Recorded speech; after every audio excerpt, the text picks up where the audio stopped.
Саламатсыздарбы, мен нөмір 17 колледж 3-курс студенті Жаңабек Шерхан Пернеханұлы. Еліміз бүткіл әлем энергияны өндірудің жаңа әдісімен өнімді жолын іздеп жатқанда, мен де оған азамат ретінде өз үлесімді қоссам деймін.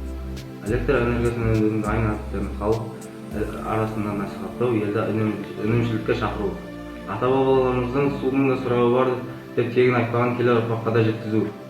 Қазіргі таңда әлемнің қарқынды дамуы, жер бетінде адам санының көбеюі, адамзаттың тұтынушылық қабілетінің өсуі әсерінен 20-шы ғасыр электр құрылғысыз елестете алмаймыз. Мысалы, компьютер, теледидар, үй, ас үйлері және тағы басқалары. Біздің өмір сүруіміз үшін электр энергиясының алар орны ерекше. Күн сайын оған деген сұраныстың артуынан тұтынушылар электр энергиясын толық қамтамасыз ету елдердің басты мәселелеріне айналды. Біздің өміріміздің электр энергиясынсыз, соның ішінде жарық, шамдарсыз елестету мүмкін емес. Электр энергиясына деген сұраныстың күн сайын өсіп келе жатқанын ескерсек, оның өндірістің қиындықтары АЭС, СЭС, ЖЭС-тің күн сайын ауаға шығарып жатқан зиянды қалдықтары табиғатқа келтіріп жатқан есепсіз зиянын жер қойнауында пайдалы қазбалардың сатылуын еске алатын болсақ, бізге қарапайым қыздыру шамдардың өзі энергия үнемдегіш шамдарға ауыстыру арқылы да көптеген жетістікке жетуге болатынын ескерейік.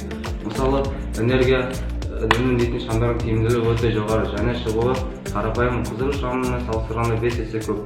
Мысалы, қуаты 20 ватт болатын энергияны үнемдейтін лампаны 100 ватт әдетте қыздыру лампасын жарық ағынына тең жарқыраған ағын жасайды.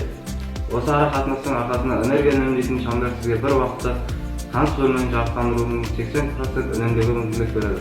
Сонымен қатар әдетте қыздыру шам ұзақ уақыт жұмыс істемеген кезде вольфрам жіптерінің күйіп кетуі азаяды және ол бөлмені наша жарықтандырады. Бірақ энергияны үнемдейтін шамдар мұндай кемшілік жоқ. Энергияны үнемдейтін шамдар жиіліктерді өшіріп қосқанда механикалық әсер болмайды. 20 ватт энергияны үнемдейтін шамдар 100 ватт қыздыру лампаларын бірдей жарықтандырады, яғни олар 5 есе аз электр энергиясын қажет етеді. Сонымен қатар олар әлде қайда берік. Біз қарапайым қыздыру шамнан электр энергияны үнемдейтін шамдарға ауыстыру арқылы табиғатты қорғауға аз да болса үлес қоса аламыз. Сіздерді электр энергиясын үнемдеуге шақырамын.